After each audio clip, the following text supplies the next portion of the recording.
Boa tarde, doutor Albert. Boa Boa tarde, tarde. queridos. Estamos aqui novamente, como prometemos no sábado passado, vamos dar continuidade na live anterior, né? Ok. No aconselhamento de pessoas resistentes, né? Nos passos. Então, esse é o ouvir. Tiago 1,19 diz que todo homem deve ser pronto para ouvir e tardio para falar e se irar. Então, precisamos aprender a ouvir, né? Boa tarde, doutor Albert, seja Boa bem-vindo. tarde. É com o senhor, como eu diria, né? Ok. Boa tarde, pastora Graça. Obrigado pelo convite. Que bom que pudemos dar continuidade na reflexão que iniciamos na semana passada. Ao pensar um pouquinho sobre como conduzir esta nossa conversa hoje, eu cocei a minha cabeça e pensei, meu Deus, como é que eu vou fazer isto em poucos minutos? Então, que Deus nos ajude, né? Que Deus nos ajude. Então, hoje nós queremos colocar como tema como facilitar a disposição de escuta do aconselhando, da pessoa a quem a gente atende através do aconselhamento. Gostaria apenas, iniciando, lembrar que em Provérbios 18:19 diz que o irmão ofendido resiste mais que uma fortaleza. Suas contendas, suas brigas são como ferrolhos de um castelo. Este texto, ele nos diz de que resistência gera contra-resistência. Se eu pressiono o meu aconselhando com conselhos que eu quero enfiar goela abaixo, ele vai me resistir. E o efeito do conselho pode ser o contrário. Portanto, para que a gente possa facilitar a escuta do nosso aconselhando, primeiro é preciso diminuir a resistência de nosso aconselhando, para que sejamos de fato escutados. Então, nós já indicamos isto na nossa live de sábado passado, queria só partir desse pressuposto, para então diferenciar dois termos que hoje nós temos que deixar bem claros. É o termo ouvir e escutar. Em Lucas 8, um texto que a gente se referiu na sessão passada também, na live passada também, nos fala da parábola do semeador. Jesus conta esta parábola de que um semeador saiu a semear a semente, e essas sementes caíram em terras de diversos tipos e que produziram, portanto, de quantidades diferentes. E é muito interessante observar como ele conclui este texto. Ele diz assim: quem tem ouvidos para ouvir, ouça. Mas é possível ter ouvido e não ouvir? Né? É a pergunta que nos surge. Há de fato uma diferença entre ouvir e escutar? Eu gostaria de definir que sim, ouvir é o órgão sensorial do som, que tem que estar inteiro para que eu consiga perceber o som. Mas escutar é interpretar o que eu ouço e aplicar o que eu ouço. E quando Jesus fala dessa questão, quem tem ouvidos, neste sentido, na verdade, ele quer dizer quem é capaz de escutar, que ouça, que interprete corretamente. Mas pode alguém ouvir e não escutar? Pode, claro que pode, não é? Pode. Nós todo dia fazemos isso com os nossos cônjuges, com os nossos amigos, e outras pessoas fazem isso conosco. Como fazem isso? Alguém pode não querer escutar. Pronto, não quer escutar e não escuta. Né? Ou não compreender o que ouve. Pode ser que alguém não compreenda. Como vai escutar? Não vai. Ou talvez alguém não aplique o que ouve e o que escuta. Então, se não aplica, de que adianta ouvir se não escutou? Não é verdade? Assim, o aconselhamento pastoral, na maioria das vezes, as emoções alteram a nossa escuta. Especialmente as emoções negativas, elas alteram a nossa escuta. Então, quando eu tenho medo, eu não escuto o que o outro diz com facilidade. Nos meus longos anos de psicoterapeuta, conheci uma série de pessoas que odeiam matemática. O professor gritava com eles na hora de explicar matemática. Claro, o aluno, a criança sentia medo, como é que escutaria as instruções do professor? Até ouvia o professor gritando, mas sentindo medo, não compreendia. Percebe a diferença que a emoção faz na hora de escutar? E não é fácil escutar com uma ameaça na nossa cabeça. O mesmo acontece quando alguém sente culpa.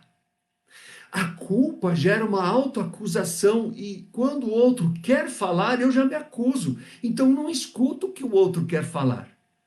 Ou frequentemente, a culpa, ela gera vergonha.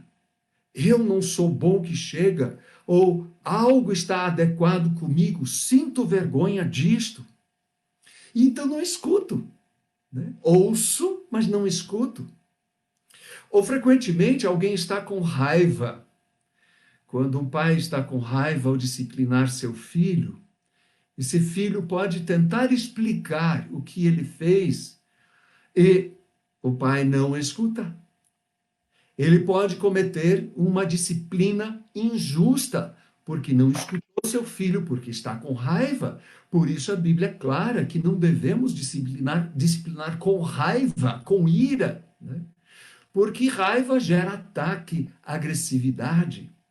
E assim também por via das emoções, é possível a pessoa ouvir bem, ter o tímpano inteiro, ter usado cotonete de manhã e outras coisas mais, mas quando alguém fala, não escuta. E tem neste sentido, das emoções que interferem na escuta, uma diferença que a gente tem que fazer entre emoções e conceitos, né? E como é que eu vou explicar isso?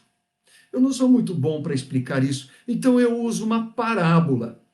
Esta parábola está escrita no meu livro Cuidando do Ser, a parábola do quitandeiro.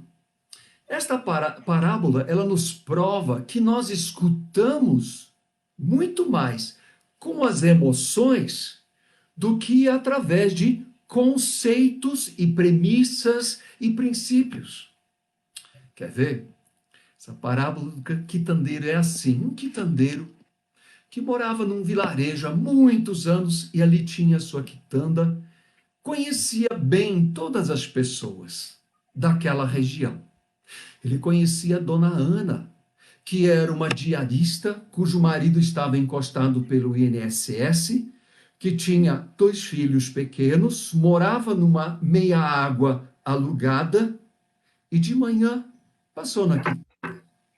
Andou por entre as gôndolas e viu quiabo numa caixa. E pensou, meu marido adora quiabo, eu vou comprar. Mas coçando a cabeça, ela diz, a safra só está começando, deve estar caro esse quiabo. Então ela fez uma pergunta para o quitandeiro. A pergunta é essa: qual é o preço do quiabo hoje? Está ali no slide. Qual é o preço do quiabo hoje? E o quitandeiro respondeu assim: o quiabo ainda está XY reais, mas nós também temos repolho, brócolis e outras verduras. O quitandeiro conhecia também a dona Quitéria, uma viúva de um rico industriário, morava num sobrado chique da cidade, e logo depois da dona Ana passou pela quitanda e fez a mesma volta pelas gôndolas e viu o quiabo. E ela fez uma pergunta para o quitandeiro. Preste atenção na pergunta. Ela perguntou: qual é o preço do quiabo hoje? Você percebeu, Graça? A pergunta é a mesma, não é? É. Então a resposta também é a mesma, não é, Graça? Não. Pois é, Graça, você é inteligente. Não tem jeito. A resposta não foi a mesma. Sabe o que ele disse? Ah, desculpe, minha senhora, infelizmente, o quiabo já foi arrematado pelo Hotel Mercury hoje de manhã. Não posso mais vender. Ele não queria se indispor com esta senhorinha chique-chique. Isso aí. Pois é. Tinha naquele dia também um vendedor ali esperando o ônibus e para passar o tempo, passou pelas gôndolas. Ele viu o quiabo. E ele pensou: puxa, quiabo, está entrando a safra. Vou perguntar o preço. Preste atenção na pergunta que ele fez, Graça Regina. Sabe o que ele perguntou? Qual é o preço do quiabo hoje? Você é ótima, pastora. Foi o que ele perguntou. E acho que o quitandeiro deu uma das duas respostas que ele já tinha dado, não é? Não, ele simplesmente Não deu nenhuma apontou. das duas respostas. Ele apenas indicou com o dedo para a placa de preços. Que estranho, não? Como a gente vai se comunicar se comunicação é desse jeito? Uma só pergunta, três As respostas respostas diferentes. diferentes. Este quitandeiro deveria ir para o hospital psiquiátrico, penso eu. Verdade? Ele não estava sendo coerente. O que acontece que a gente responde diferente a uma mesma questão? É que o que determina a nossa comunicação não são só as palavras e a lógica dos conceitos, mas as emoções que Ai, estão debaixo destas palavras. Deu para entender isso, gente? Então, muito bom. emoções tocaram no coração deste quitandeiro quando ele ouviu a dona Ana perguntar qual é o preço do quiabo hoje. O que ele sentiu? Ele sentiu dozinha, ele sentiu peninha, ele sentiu Misericórdia. misericórdia, ele sabia que ela não tinha o dinheiro e ele disse: ah, ainda está um pouquinho caro o diabo. O diabo. O diabo. Tá Não, ficando engraçada essa nossa live. tá, hoje tá. O diabo entrou na história. Está ficando um pouquinho caro esse quiabo. Ele É tinha isso dó, aí. ele tinha pena, ele tinha misericórdia. Quando a dona Ana, não, dona Quitéria, aquela senhora snob, chique, perguntou a mesma pergunta, ele não queria se indispor com ela. E ele disse uma mentira para se ver livre da encrenca. Ficou irritado com ela, porque sabia que ela tinha dinheiro, não precisava perguntar, era só pegar e pagar. Claro que sim. Por que que ela perguntava? Aquele senhor que passou para vender na cidade, que só perguntou, o sentimento do quitandeiro era indiferente. Como ele respondeu? Com um dedo para a placa. Percebe? Esses Eita. três exemplos nos provam que nós respondemos nas nossas comunicações muito fortemente marcados pelas nossas emoções e não só pelas palavras e o conceito correto das palavras e a sintaxe das frases, é pelas emoções que nós respondemos. Isso aí. Tá vendo a minha carequinha? Tá subindo Uhum. mais? Estou pensando assim, se é desse jeito, no aconselhamento pastoral, ao invés de só pensarmos em princípios, conceitos, verdades, lógicas, nós temos que alcançar o coração das pessoas e não só o cabeção das pessoas. Isso aí. A comunicação, ela gera emoções. A comunicação é regida, orientada por emoções. Quer ver? Quando uma mãe vem falar com a gente por causa de sua filha, que está muito rebelde, está namorando um cara lá que, minha nossa, a cor dele é verde de tanta maconhinha que ele fuma, né? Ela fica muito preocupada e ela busca o conselheiro pastoral e reclama e chora. E o pastor diz assim: Ah, minha irmã, isso é tão frequente em nossos dias. Ele fez uma generalização. Ele diz que muitos fazem isto. E acontece com muitas famílias. Ele disse uma mentira? Não, Não. infelizmente, ele não disse uma mentira. Mas como essa mãe vai se sentir se ele disser isso?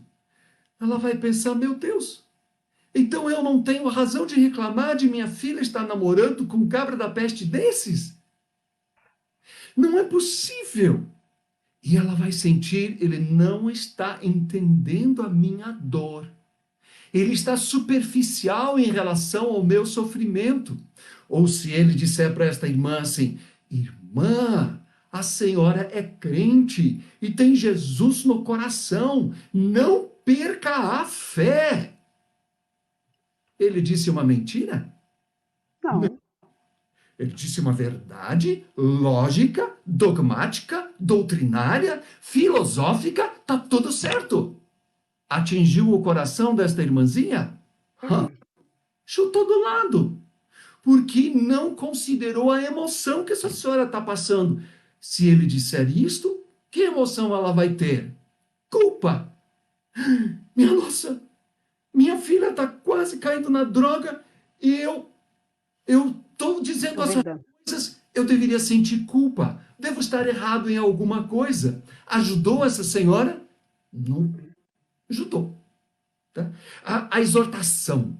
A exortação, a irmã deve ter fé, tem que obedecer, tem que orar por ela, que Deus vai mudar o destino de sua filha. É uma boa exortação? É, talvez o que eu usei não. Mas é uma boa exortação. Mas o que ela vai sentir? Ela vai dizer: você não entende nada, não quero mais te escutar. Você não sabe quanto eu já me esforcei com a minha filha. Por isto, o que eu descobri há muitos anos, estudando psicologia e depois tentando aplicar Lawrence Crabb ao aconselhamento pastoral, através daquele livro Princípios do Aconselhamento Bíblico, me fez descobrir que eu preciso utilizar de empatia para fazer com que as pessoas se disponham a me ouvir. Enquanto eu disser coisas, interagir com elas, que elas fiquem com medo, com culpa, com resistência, elas não me escutam. Elas me ouvem, mas elas não me escutam. E então comecei a estudar isto. Carl Rogers me mostrou isso. Ele conhece o Evangelho, mas ele não era muito cristão. Mas ele nos mostrou algumas coisas que o próprio Cristo fez em outra ocasião. Poderíamos até ver isso com mais detalhes na história da mulher adúltera. Ele era empático. A empatia gera a emoção da aceitação. Quando alguém se coloca na pele do outro, o outro se sente aceito, nós dissemos na live passada. E quando o outro se sente aceito, ele diminui automaticamente a resistência dentro dele. E quando ele não tem resistência, ele começa a escutar. Aí sim, ele começa a escutar. Por isso, a gente precisa desenvolver a comunicação empático-reflexiva. A minha vida inteira eu tenho trabalhado isso. E naquele curso, do qual nós já falamos aqui nesta live algumas vezes, o TAP, Treinamento em Aconselhamento Pastoral, que agora já está em AD, à disposição, no site que está aí neste nosso slide, www.refugiocrf.com. Neste curso, nós enfatizamos com muita propriedade este aprendizado. Mas uma pessoa comum pode aprender uma escuta e um diálogo empático reflexivo? Gente, eu tive pessoas que não leem, literalmente analfabetos, como aquele pescador de Canané em São Paulo. Ele, num roleplay, num teatrinho de aconselhamento, ele mostrou de que ele tinha aprendido o que é ser empático, reflexivo, de tão simples que é. Ele não leu, ele apenas participou da aula. E então, num teatro de aconselhamento, ele reproduziu isso. Eu fico emocionado cada vez que eu lembro disso.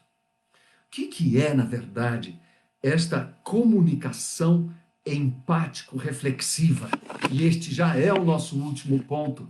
Eu espero que você esteja preparado para fazer um monte de perguntas, de ajudar a entender isso melhor. O que é, primeiro, a interação empático-reflexiva? Nesta interação, o conselheiro, ele ouve os conceitos que o aconselhando traz.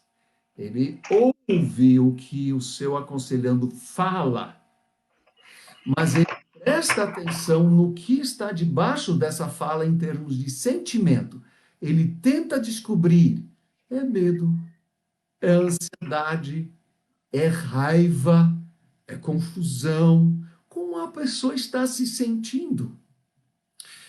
Porque a pessoa que fala, ela fala se concentrando nos conceitos que ela emite. Ela quer ser lógica para o conselheiro, para que o conselheiro consiga ajudá-la. Mas o conselheiro está prestando atenção nas emoções, né? Então, quem fala usa conceitos, fatos e coisas. Mas quem ouve sabe que existem conceitos e conteúdos, mas ao mesmo tempo existem emoções. Assim, o conselheiro, no segundo momento, ele devolve ao aconselhando o que ele percebeu quanto às suas emoções. E assim o ajuda a pensar sobre as suas emoções. Vamos imaginar aquela irmãzinha de novo, com a sua filha, que tem um namorado verdinho, uma querida, tá? Vamos imaginar. Ela fala da angústia que ela tem, e o conselheiro talvez pudesse dizer assim: a irmã não sabe mais como ajudar sua filha. O que você acha, Graça? O que ela diria? Não, pastor, eu preciso de ajuda. Ela concordaria. Ela diria: sim, eu realmente não sei. Eu não sei como ajudar. Então, a frase empático-reflexiva, que mostra um sentimento que a pessoa tem, quando ela percebe que isso é verdade, ela vai ou concordar, e quando não é verdade, vai dizer que não sabe, ou quando ela realmente acha Vai interagir, né? Vai provocar a interação. ela vai dizer: não, não, não, não é isso que eu estou sentindo. Mas se eu disser assim: a irmã está se sentindo impotente para ajudar sua filha porque já tentou tudo? Sim, pastor, eu me sinto impotente. Parece que eu não sou mais a mãe dela. Isso é um conceito. Ela mesma produziu um conceito. Ela está pensando diferente sobre o que ela trouxe até então. Então, isso é fazer o nosso aconselhando pensar sobre seus sentimentos, e isso o faz escutar. Não só ouvir o que o conselheiro diz, mas pensar a respeito. Pensar a respeito do que se ouve é escutar. E assim nós facilitamos a escuta das pessoas. E, por fim, quando nós somos empático-reflexivos, as pessoas percebem: este conselheiro sabe o que eu estou sentindo? Elas se sentem descansadas e confiadas. Ele me entende. E então elas abrem o coração de vez e aí sai de perto, porque vem cobras e lagartos. Com ele eu posso contar, né? Com Ou ele eu com posso ela. contar isso com ela. E assim, Graça Regina, nós facilitamos a escuta no aconselhamento pastoral. Por isso, você que está nos ouvindo, participando desta live, quando você percebe que há muita resistência das pessoas no teu aconselhamento que você presta, pergunte-se se você não está muito no nível do cabeção, dos conceitos, das premissas e dos princípios, e você deveria descer um pouquinho até o coração, né? Para mostrar que você percebe as emoções do teu aconselhando. Os Porque sofismas que nós criamos, é esse o padrão. é esse o padrão. Então, puxa, em 30 minutos, Graça, eu vomitei sobre todo mundo isso rapidinho. Agora eu quero saber, será que eu fui compreendido? Vamos ver aqui. Eu quero Vamos. mandar um abraço, então, para Zilma Sutile, para o pastor Carlos Alberto Maba, para o João Batista de Almeida, para a Marilene de Alencar, para o Felipe Caetano, para a pastora Valéria Santos, para a Silvia Maria da Silva, para a Neuza Ferreira Baldim, para a Edivânia Jandre Matei, para o Antônio e a Gisele, para a Josefina Lima, para a pastora Márcia Bueno, para o pastor Eduardo Medeiros, meu parceiro da de Curitiba, aí de Curitiba, Que legal. para o J. Cunha, para o pastor Carlos Roberto, para a Nolita Danese, para o pastor Emildir de Moraes, para o Leonir Santos, para a Marli Pasqualina. A Marli Pasqualina é minha cunhada, ela é irmã do meu marido. Ah, que Deus legal. abençoe, Marli. Saudade de você. Um abraço para a família toda. Para a Michele Zorteia, para o pastor Vanderlei Virgílio, para o pastor Samuel, para a pastora Silmara, meus colegas, para a Terezinha Moseno, para a Neuza Pfeiffer, para o Agenor Cordeiro, para o Hebron Miller, para o Sadi Rita, para a Marilene de Alencar, para o pastor Fábio Dias, para a Claudete Maciel. O pastor Fábio colocou muito bom quando o senhor leu a história do curandeiro. A Raquel, ela disse assim, vou usar nas minhas aulas, dou aula de aconselhamento para o primeiro e para o terceiro ano de TQ.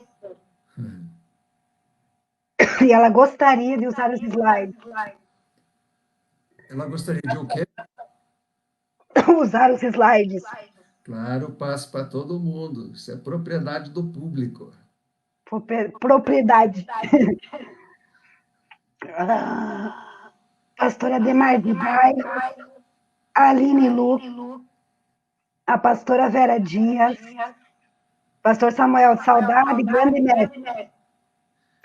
Oi, tudo bem? Então, doutor Albert, eu acho que dá para explanar mais um pouquinho sobre os sofismas que os conselheiros acabam construindo e afastando, aconselhando, né? Sim, sim. Você poderia explicar melhor o que você entende por um sofisma no aconselhamento? Que eu fiquei curioso. Por exemplo, eu tenho o meu padrão de efeito de oração, de comportamento, e eu quero trazer o meu aconselhando nesse padrão. Certo. Mas isso não é fácil, Graça Regina. Nós somos pregadores da palavra. E a palavra, ela é verdade. E se ela é verdade, ela tem que transformar. Esta é a lógica que nós temos. E, de fato, nós não podemos duvidar disto, porque é a palavra de Deus. A grande questão é a que a gente tratou na live passada. Enquanto eu não tiver diminuído a resistência do meu aconselhando para escutar esta palavra, ela pode ser, conforme Hebreus 4:12, espada afiada que discerne, que divide, que é perfeita, que transforma. Não adianta. Então você tem toda a razão, pastora. Nossos sofismas ou as verdades da palavra de Deus, sem um ouvido que nos escute, caem em solo duro, em solo que não produz, em solo que a planta morre, como diz a parábola do semeador. E por isso, nós, como conselheiros, além de nos preparar para ajudar o nosso aconselhando a nos escutar, temos que nos escutar. Temos que trabalhar primeiro os nossos próprios conceitos. Sim, eu estou convicto do poder da palavra, eu estou convicto da verdade dela, mas enquanto eu não ela não puder ser ouvida, eu não vou aplicá-la. Eu tenho que cuidar da minha impaciência em querer dar conselhos. E aqui eu quero aproveitar, Graça, de fazer mais uma vez a diferença entre aconselhamento bíblico e aconselhamento pastoral, né? No aconselhamento bíblico, eu escuto o outro segundo os conceitos da palavra. E depois eu oriento com a palavra.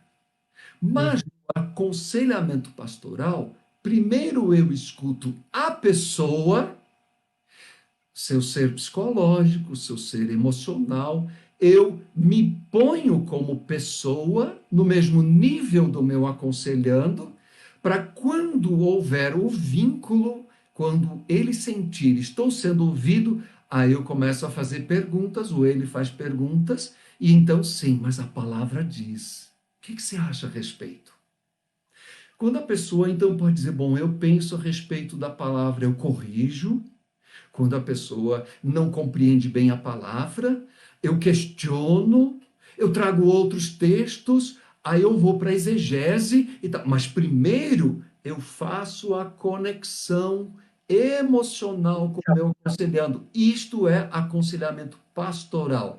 Isso é primeiro pastorear e depois aplicar a Bíblia.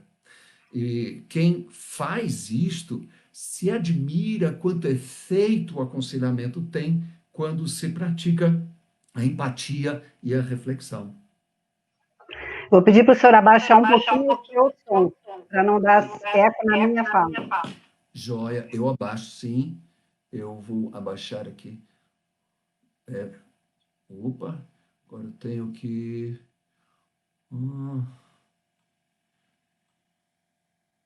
tá aqui. Deixa eu Como ficou agora? Como ficou agora? Tá melhor? Agora eu estou falando bem. Ainda tem um pouquinho de eco. Ainda tem um pouquinho de eco. Bom, eu abaixei pela metade agora. Eu acho que melhorou. Melhorou? Ok. Melhorou. A Tila sempre me diz que eu falo alto demais, mas, meu Deus, a empolgação é terrível, né? Falar do que a gente gosta Professor, é um problema. professor é assim, começa sereno e vai. E vai. Então, pastor, a Aline Lucas, ela perguntou, deixa eu voltar aqui na pergunta. Vamos ver se eu consigo achar aqui. Isso não acontece muitas vezes em atendimento, estou certo, pessoal? Que não acontece muitas vezes nos atendimentos? Atendimentos. Eu acho que ela quis se referir mais ao atendimento pastoral mesmo, né? Mas o que não acontece nesse A atendimento? empatia, pelo que eu entendi ali, a empatia, se colocar. Sei lá como você se chama, nossa Aline? Aline. Puxa, sabe, e a gente não pode culpar os pastores. A gente não pode culpar os líderes. Eu também não fui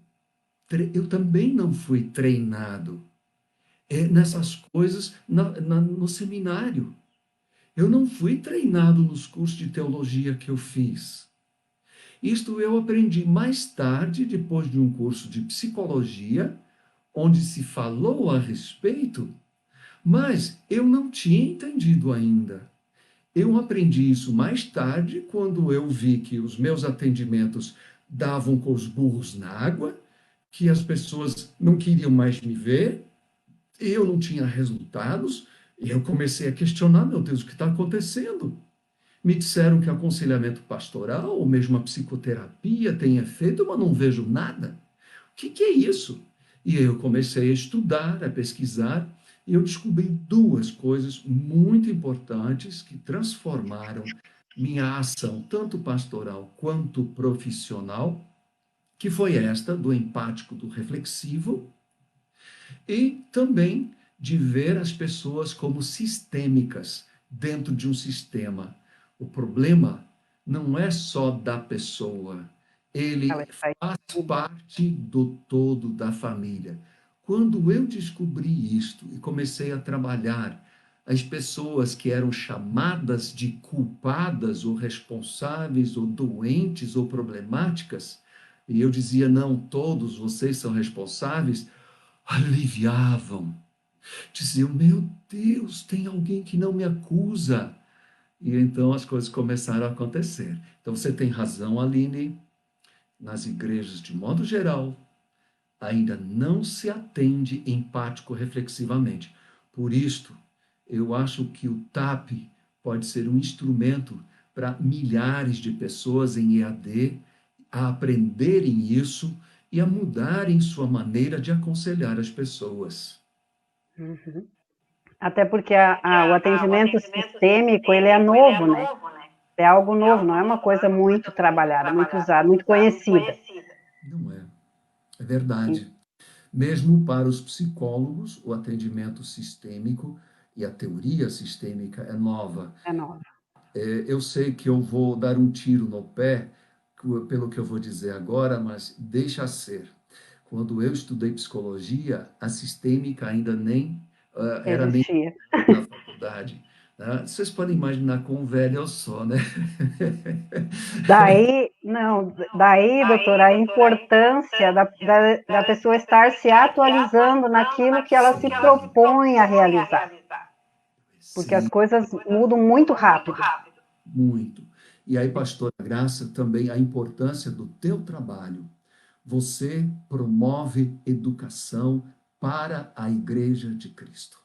Você promove a facilitação para que as pessoas que normalmente já não imaginam que poderiam estudar ainda, possam estudar com qualidade e você leva lá para os teus cursos professores com qualidade, capacitação, experiência e a leitura do Evangelho junto, para que a palavra não perca o espaço em nossas igrejas no aconselhamento pastoral. Mas que a gente cresça, né, em qualidade. É verdade. Então, eu quero mandar um abraço para a doutora Vera Dias, para a Helenita Jung, lá de Itapuá, para a Claudete de Lázari, para o Dirceu Peixete Sobrinho, pastor Ademar de Bairros, resumindo, se colocando no lugar do outro, aconselhando com misericórdia. Com misericórdia. Isto mesmo. A Priscila Zardo, ouvir com o coração, aceitação e conquista de confiança, ética para não perder para sempre o coração ferido e cuidar para não expor suas verdades. Parabéns, Dr. Albert Kiesen, sempre um excelente agente de transformação. Priscila Zardo sabe exatamente do que fala. Uma grande amiga minha, e ela sabe como é importante encontrar o coração nas conversas, mesmo nas palestras. Sim, a verdade é importante, mas sem coração ela pode ser totalitária.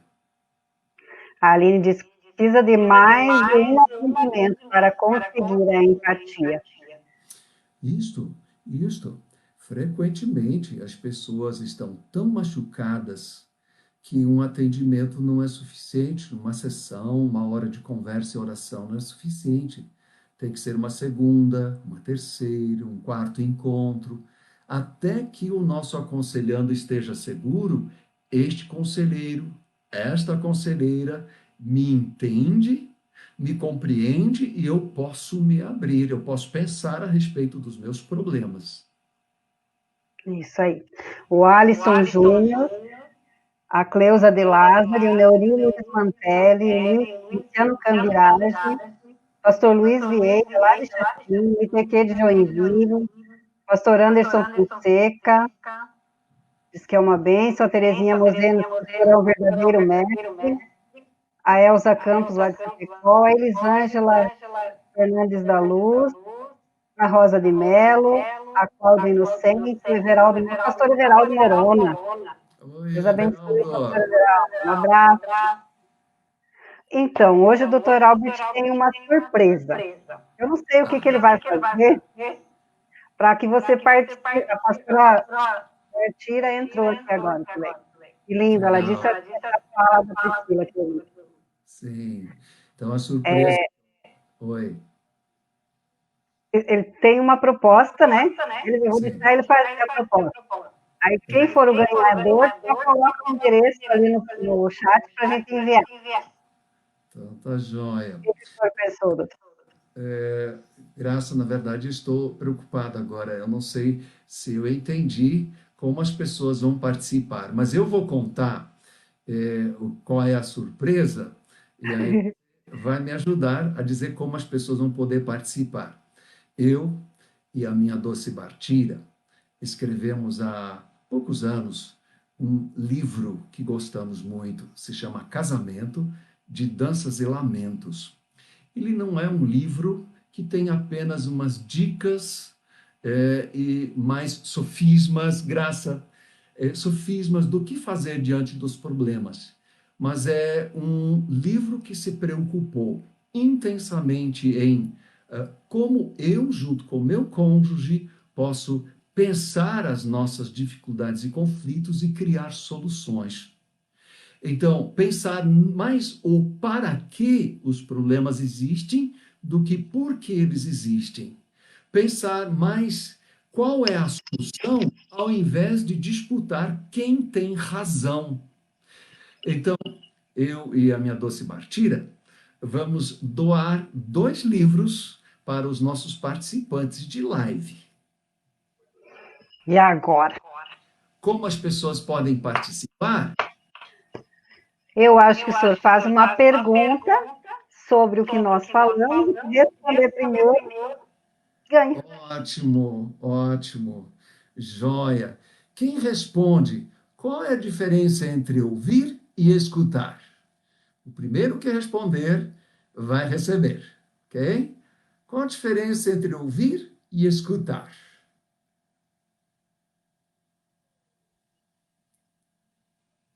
Ok? Olha, ainda não. O pastor Ademar só disse ganhei, mas para ganhar tem que responder a pergunta.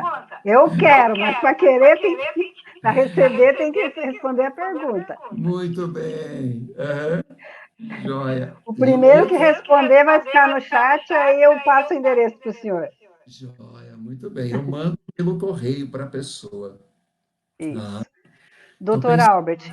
na segunda pergunta para o segundo livro, tá Ah, ok? então manda aí, manda aí. Segundo livro. Eu vou dar um livro para a primeira pessoa que no chat escrever corretamente aquele curso que eu estou fazendo propaganda. Escrever. Vale botar a telinha?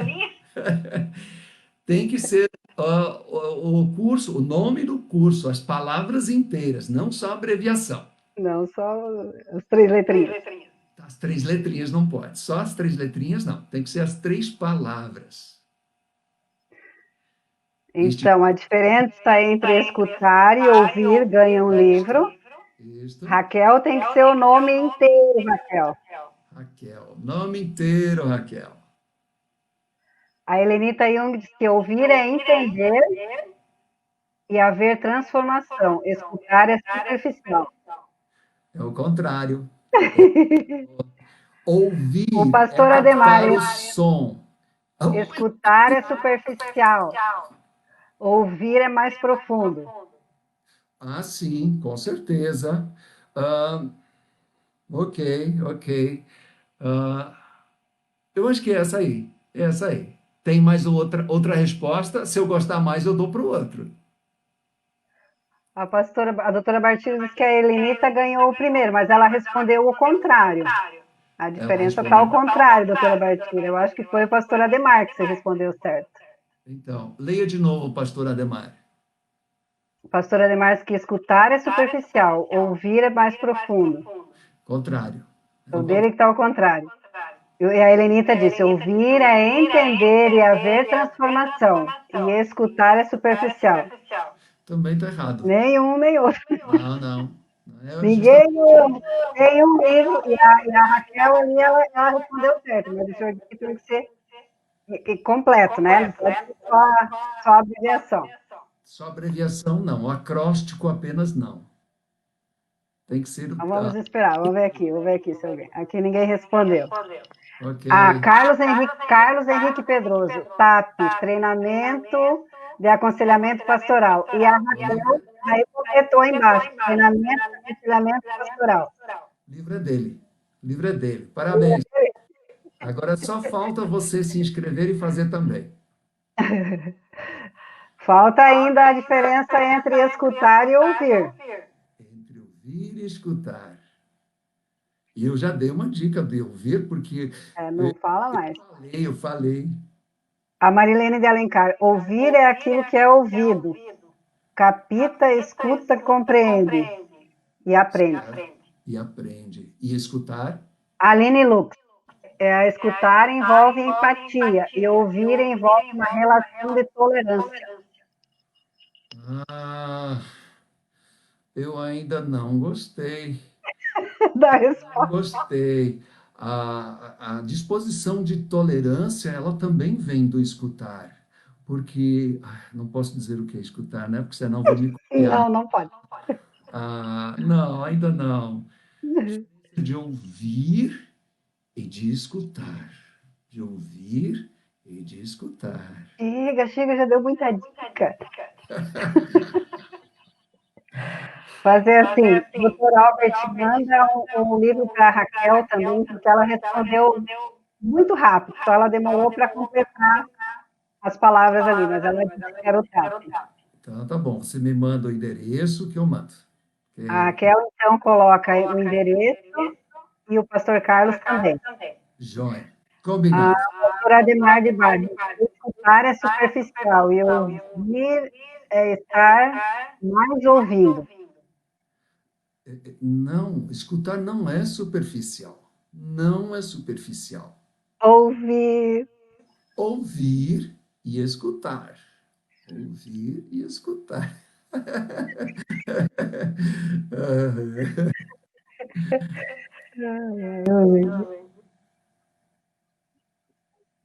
Não. Ainda não? Ouvir, todos ouvimos. Escutar é entender. Estou, perfeito. Quem escreveu? O Dirceu Pichetti Sobrinho. Mande o Ouvir, endereço para a todos gente. nós ouvimos, mas escutar é Isto, entender, ouvir com o isto. coração. Esse eu gostei. Pronto. Pode mandar endereço para a gente. Então, gente, Então, os ganhadores é a Raquel, o pastor Carlos Pedroso e o Dirceu. então tá Coloque jóia. os endereços aí. Jóia. Então, ouvir é a capacidade de captar o som, de registrar o som. Mas escutar é interpretar aquilo que eu ouço. Muitas pessoas têm a capacidade de escutar o som, mas elas interpretam de um modo variado o que ouvem. E às vezes o medo nos impede de ouvir. Às vezes não querer escutar, desculpe, às vezes o medo nos impede de escutar. Às vezes não querer escutar é suficiente para não escutar. É isso aí. Doutor Albert, nós estamos a 7 minutos do final. A pesquisa diz que ouvir é para todos que têm a bênção da audição. Escutar é para quem ouve com o coração e busca desenvolver uma compreensão maior do que ouviu, deve ser. Puxa vida, essa foi profunda, gostei. Desceu 100% correta. Isso, ótimo, excelente, a não dá para fazer, né? excelente Aí. diferença.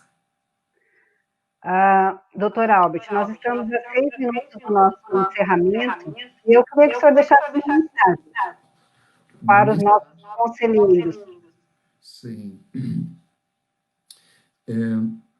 Veja, de alguma forma, todas as pessoas que participam de igrejas ou de comunidades, elas vez ou outra, vão ser convocadas para que ouçam o que as pessoas dizem ou que escutem o que as pessoas dizem, especialmente quando tem algum papel de destaque. Digamos que seja um líder de jovens na igreja, ou é alguém que lidera o louvor, não precisa nem ser o pastor. Estando na frente ou estando em evidência, alguém que precisa ajuda pode bater no ombro e dizer: Ei, posso conversar um pouquinho contigo? Muitas pessoas dizem assim: não, para dar conselhos, para aconselhar, tem que fazer um curso de psicologia, tem que fazer um treinamento muito bom para não criar mais problemas do que já existem. Tem uma certa verdade nisso, que há uma necessidade de preparação. Mas no dia a dia, nós todos pedimos conselhos e damos conselhos. E a única coisa que nós podemos fazer a respeito é melhorar a nossa capacidade de interagir enquanto escutamos e interagimos verbalmente com respeito às coisas que as pessoas nos trazem. Não adianta dizer não, não aconselhe. Né? Outra coisa, aconselhamento pastoral não é dar conselhos, ou é dar conselhos. É um debate que tem desde que se fala deste ministério de um modo um pouquinho mais técnico na Igreja de Cristo. Para mim, em um primeiro momento, aconselhamento é escutar sem dar conselhos. Porque que conselhos eu vou dar enquanto não entendo o que está acontecendo? Né? Em segundo lugar, aconselhamento é ajudar a pessoa a pensar sobre si mesma e seus problemas, para que ela mesma comece a procurar soluções para si. E só então, em terceiro lugar, quando uma pessoa já fez todo o esforço mesmo, ela está disposta a mudar, a trabalhar alguma coisa, o conselheiro dá conselhos, e ainda muitas vezes assim, em forma de sugestões, não em forma de asseverações, assim tem que ser desse jeito e não de outro. Porque, por mais correto que seja um conselho, quem tem que aplicar precisa entendê-lo, tem que introjetá-lo, tem que ser capaz de aplicá-lo. Então, isso nos faz pensar que, se dar conselhos fosse bom, Dava, vendia. a gente venderia, não é? Por isso, Uhum. nós só temos um caminho enquanto conselheiros para aconselharmos melhor. É aprender a escutar todo dia mais. Porque esse aprender a escutar o outro com sempre mais atenção faz com que o outro esteja disposto mais fácil também a escutar os conselhos e as sugestões que a gente dá. Então, nesse sentido, a minha mensagem é essa. Tenho aprendido que a maioria dos chamados conselheiros leigos são capazes de aprimorar muito sua capacidade de escutar melhor. E é nisso que eu tenho investido minha vocação. Eu acredito nisso. Né? Há quase 30 anos eu treino pessoas, não pastores necessariamente, leigos. Uhum. Que isso é Uhum. possível. E quem gosta disso, é chamado por isso, deveria continuar lendo, estudando e participando de cursos. Amém. Muito obrigada, doutor Albert. Deus abençoe. E eu quero fazer um pedido para todo o Ministério de Educação, principalmente de Santa Catarina, que vocês tirem hoje um tempo de clamor e agradecimento a Deus pela vida da pastora Rosângela Ibage. A pastora Rosângela é nossa diretora do DBQ, da IEQ Videira, e ela, junto com o pastor Saulo, há muitos anos trabalha na educação, é uma professora muito abençoada, trabalhou com o MQTI aqui em Itapema, e ela está com Covid, ela está entubada no hospital. Então, se você está aí orando, intercedendo, além do pessoal da educação, mas da educação principalmente, porque nós precisamos lutar pelos nossos deputados, cobrir eles e a oração, o amor. Pastor Paulo, a gente está com as nossas orações. Abençoe, pastor. Ok. Quero também pedir para você se inscrever no canal da SES lá no YouTube. Lives estão sendo, o Alex atualizou, vou faltar da quarta e hoje é doutoral. Quarta-feira estaremos aqui às 17 horas com a pastora Rosy, sequestre 304 Laje. Muito obrigada, doutor Albert. Um abraço. Até a próxima. Amém. Até. Tchau, tchau. Bom fim de semana. Obrigada.